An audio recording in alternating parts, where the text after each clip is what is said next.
Hello sa inyo mga kasari, good morning po sa inyong lahat.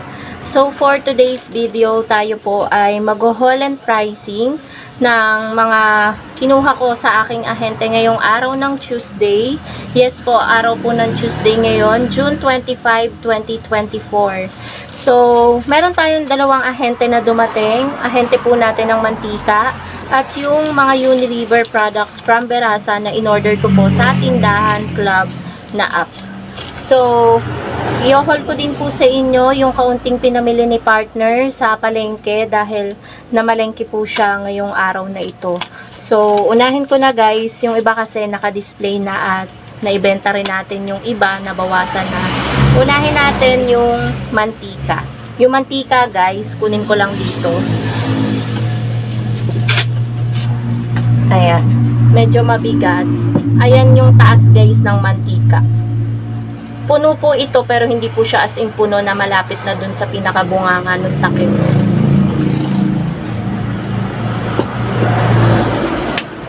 So, ang puhunan po mga kasari ng mantika is 300 pesos. Bali pumapatak na nasa 25 yung puhunan. So, ang bentahan lang po natin ng mantika, isang bote ay 30 pesos. So, meron lang po tayong 5 pesos kada isang bote. Next naman po, asukal. Kumuha po ako ng 4 na kilo na wash na tagwa 1/4. Ito po mga kasari. Ayan.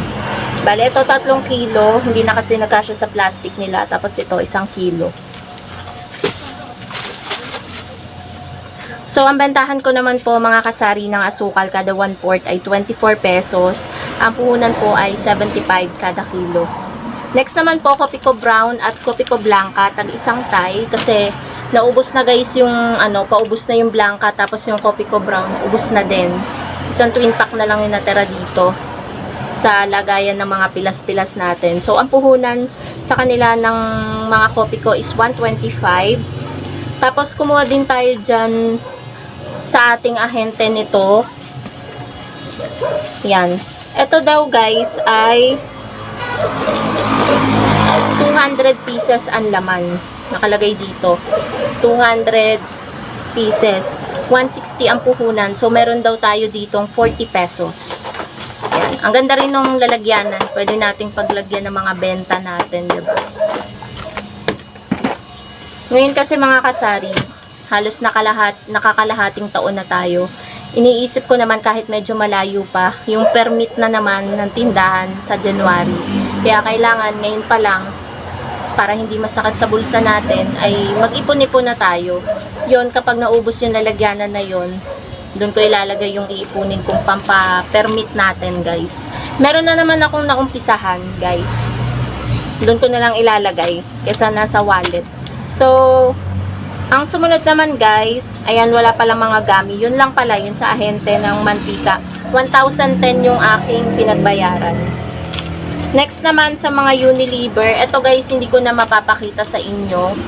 Pero share ko na lang sa inyo kasi na-display ko na mga kasari. Hindi ko naman kasi akalain na magbablog ako ngayon.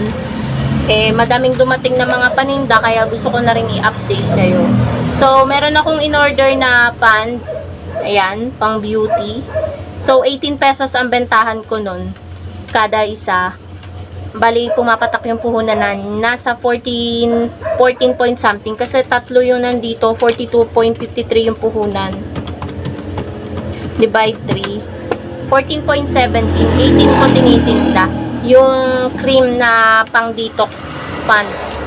So, mga Sir powder na Antibac, Purple, Rose Fresh, tsaka Tawas. Tapos, fabric conditioner na tatluhan. Yung kulay pink, 1 dosena. Ayun guys, ang bentahan ko ay 16. Bale, pumatak yun na nasa 151.16 yung puhunan.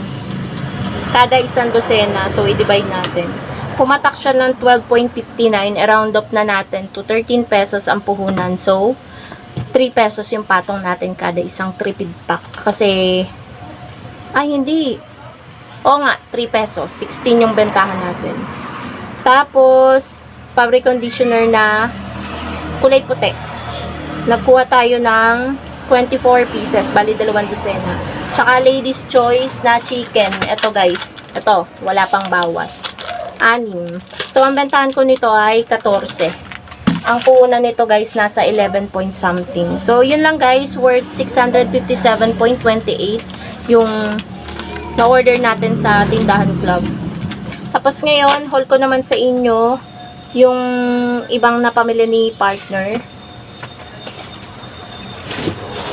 Ayan. Bumili siya ng panindang siomay. 2 balot ng siomay. Hindi ko pa pala nailagay sa rep. Kanina pa siya nakarating. Nabasa tuloy yung eco bag. So, ayan, 2 balot. 140 ang isang balot nito, guys. Lagay ko muna sa rep.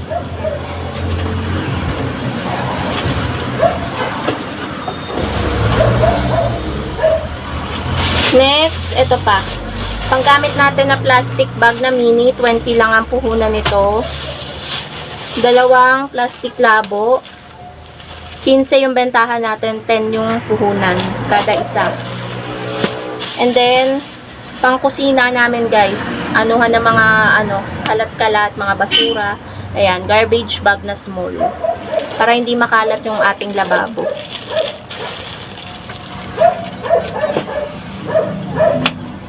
And then, sibuyas bawang.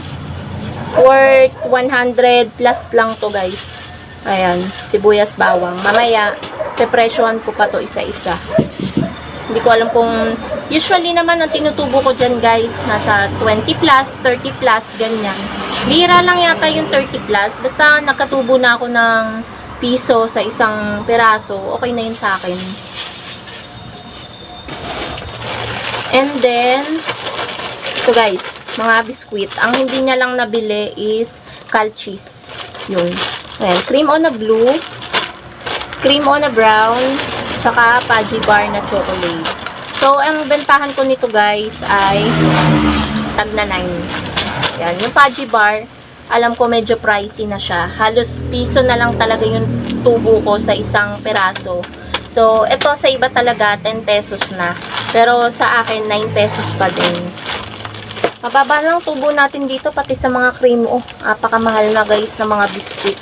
Tapos dito, usually yung bentahan ko ng mga ganito kaliliit na bawang, mga 8 pesos, ganyan, 7 pesos. Tapos sa mga ganitong sibuyas, mga 4 pesos. Tapos yung mga medyo malaki, 5 pesos to 6 pesos. Mura kasi ngayon guys ang sibuyas. Nagtataka nga ako, yung bagong, hindi naman sana naninira guys. Kasi nung nakaraan, sara na kasi kami ni partner, kailangan namin dagdagan ng sibuyas yung ulam namin. Bumili kami sa, hindi ko na sasabihin kung aling talipa pa. Bumili ako, nagtaka ako, yung paninda kong sibuyas, kasi laki lang nung paninda niya. Pero yung presyo nung pagkakabili ko, digital pa yun guys, yung kiluhan niya, 11 pesos isang sibuyas. Yung ganitong sibuyas, sabi ko, sa isip ko na lang, napakamahal naman dito. Kasi laki lang naman ang paninda kong tagli 5 pisong sibuyas. So, meron talagang ganun mga kasari, na mataas talagang mag-pricing sa mga paninda. Pero, essential kasi to, bumibili pa din si customer. So, yun lang naman mga kasari. Yan lang yung mga napamili at deliveries na dumating ngayong araw ng Tuesday. Thank you so much for watching and happy selling po sa inyong lahat. Bye guys!